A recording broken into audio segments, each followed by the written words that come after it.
बिस्मिल्लाहिर्रहमानिर्रहीम। अस्सलाम वालेकुम। अच्छा भाई, उम्रे के वीज़े के हवाले से दो सवालात मेरे पास मुख्तलिफ़ तरीक़ों से बार बार पूछे जा रहे हैं लोग। एक सवाल ये है कि बहुत इम्पोर्टेंट सवाल है, इस वजह से मैं वीडियो शेयर कर रहा हूँ कि उम्रे का जो वीज़ा है वो कितने दिनों का है। बहुत सारे लोग ये पूछ रहे हैं कि भाई क्या 28 दिन का वीज़ा हमें मिल जाएगा, हमें 15 दिन का मिल जाएगा, हमें इतने दिन का मिल जाएगा, क्या हमें मल्टीपल उम्रा वीज़ा मिल जाएगा। तो इन तमाम सवालों के जवाबात अभी आप लोगों को मैं देने वाला हूँ। दूसरा सवाल जो इम्पोर्टेंट है वो ये है कि इस वीज़ा पे हम कहाँ कहाँ जा सकते हैं। बहुत सारे लोगों ने कहा कि भाई मैं अपने वालिद साहब को उम्रे पर बुलाऊं और क्या अपने साथ उन्हें ठहरा सकता हूं, 2-4 दिन अपना मेहमान बना सकता हूं। बहुत सारे लोगों ने कहा कि भाई मैं सऊदीया में जॉब करता हूं, मैं अपनी वाइफ को बुलाना चाहता हूं उम्रे पे और फिर मैं चाहता हूं कि थोड़ा सा टाइम स्पेंड करें मेरे साथ और फिर जो है वो चले जाएँ। क्या ये पॉसिबल है या नहीं है, इस बात का जवाब मैं आप लोगों को आज की वीडियो में दूंगा। तो आप लोगों ने वीडियो को गौर से देखना और अगर कोई आप लोगों का क्वेश्चन हो तो कमेंट बॉक्स में बाअदब तरीके से पूछेगा, इंशाल्लाह आप लोगों को जवाब दिए जाएंगे। तो भाई सबसे पहली बात आप लोगों को मैं ये बता दूं कि जो उम्रे का वीज़ा है वो जब भी इशू होता है जनरली 90 डेज़ का होता है। मतलब ये कि आपको 3 महीने का उम्रे का वीज़ा मिलता है और वो सिंगल एंट्री वीज़ा कहलाता है।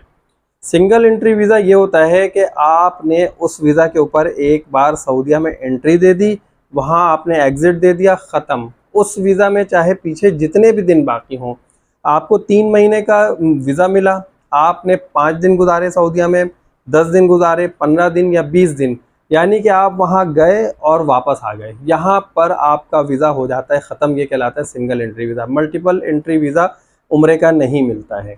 अच्छा, दूसरी चीज़ कि इसकी जो वैलिडिटी होती है ना वो आपको 90 डेज़ की मिलती है।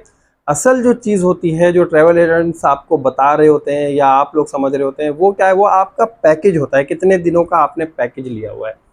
अगर आप 10 दिन का पैकेज ले रहे हैं तो उम्रे का वीज़ा तो 90 डेज़ का ही होगा। आपको 10 दिन के हिसाब से अपने जो प्लान है वो करने होंगे। भाई कितने दिन कौन से होटल में रहना है, मदीना में कितने दिन गुजारने हैं, मक्का में कितने दिन गुजारने हैं, कौन कौन से होटल की बुकिंग है, फिर रिटर्न टिकट भी आपका उसी हिसाब से होता है। अगर आप 15 दिन का पैकेज लेते हैं, 20 दिन का लेते हैं तो सिमिलर ये पैकेज जो है आपका इसी तरह चलता रहता है कि भाई रिटर्न टिकट भी और आपके स्टे डेज़ कहाँ कहाँ कितने हैं वो उस हिसाब से होता है। तो यहाँ तक ये बात आप लोगों को समझ में आ जानी चाहिए कि जो उम्रे का वीज़ा है वो 90 डेज़ का, लेकिन जो असल चीज़ है वो किस चीज़ पे वेरी कर रहा है, आपके पैकेज पे। एक छोटी सी एग्जांपल दे देता हूँ कि आप लोगों का कोई नुकसान ना हो पैसों का, ट्रैवल एजेंट कहीं आप लोगों को ठग ना दे किसी बात पर।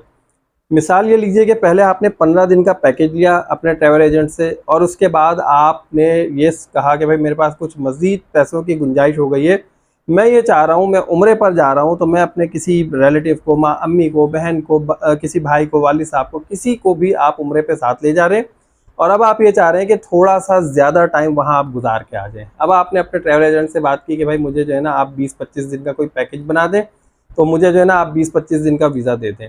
अब ट्रैवल एजेंट यहाँ पर बहुत सारे जो ठगने वाले हैं वो क्या कहेंगे, भाई आपका जो वीज़ा 15 दिन का था, इसको एक्सटेंशन लेने के लिए, एक्सटेंड कराने के लिए इतने हज़ार रुपये लगेंगे, तो फिर आपका 25 दिन का वीज़ा लगेगा। भाई 25 दिन का वीज़ा नहीं है, आपका वही वीज़ा होगा। उसी वीज़ा पर आप तमाम चीज़ें लेंगे कि भाई कितने दिन आपके कहाँ होटल की बुकिंग है, कब का रिटर्न टिकट है, ये सारी चीज़ें उस हिसाब से बुकिंग होती हैं। तो जब ये उस हिसाब से बुक होंगी ना सारी चीज़ें, तो आपसे वीज़ा के कोई एक्स्ट्रा चार्जेस कहीं ना ले। तो यहाँ तक वीज़ा वाली बात हो गई। अब इस वीज़ा पे कहाँ कहाँ जा सकते हैं।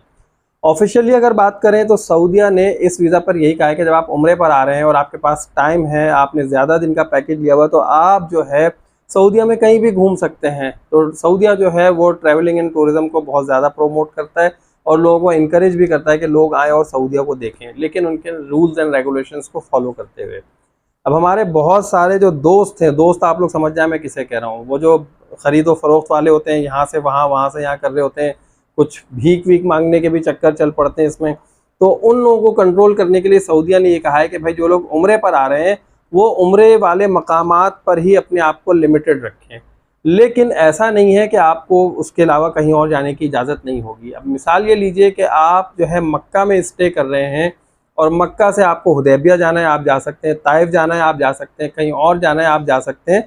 और फिर आपको, आपके पास जो है सबसे इम्पोर्टेंट चीज़ ये है कि आपके पास आपका पासपोर्ट और वीज़ा, कम से कम उसकी पिक्चर मोबाइल में होना ज़रूरी है। तो फिर होगा ये कि भाई मैं फ़लाँ जगह जा रहा हूँ, वहाँ से मुझे ख़रीदारी करनी है, कहीं से खजूरें लेनी है मैं जो हूँ किसी रियाज जा रहा हूँ, मैं अभा जा रहा हूँ, मैं कहीं और जा रहा हूँ, किसी और शहर में जा रहा हूँ, मैं फ़लाँ शख्स से मिलने जा रहा हूँ और फिर मैं वापस आ जाऊँ क्योंकि मेरे पास तो वैलिड वीज़ा और वैलिड पासपोर्ट है। तो इस मामले में जो है ना शुरते आपको जाने देते हैं। कई मकाम पर ऐसा होता है कि शुरते आपको रोक देते हैं और वापस रिटर्न कर देते हैं। ये सब डिपेंड करता है उनके मूड पर कि भाई वो क्या करते हैं क्या नहीं करते हैं। तो बहरहाल ये जो है मामला इसी तरह है। अब आप अपने किसी रिलेटिव को अगर अपने साथ ठहराना चाहते हैं तो आप ठहरा भी सकते हैं, उसमें कोई मुज़ायक़ा नहीं, कोई ऐसे मामलात नहीं है। लेकिन कोशिश ये कीजिए कि जो सऊदीया ने अभी रूल्स एंड रेगुलेशंस बनाए हैं उन्हीं को फॉलो करें। अब आप चाह रहे हैं कि भाई आप अपने किसी भी रिलेटिव को अपने पास 2-4 दिन स्टे कराएं, अपना मेहमान बनाएं, उसके बाद जो फिर आप उनकी खिदमत करके उन्हें वापस भेज दें, तो ऐसा भी किया जा सकता है। आप जब मदीना शरीफ जा रहे हैं तो मदीने से आप बदर भी जा सकते हैं, वहाँ से आप किसी दूसरे शहर कसीम भी जा सकते हैं।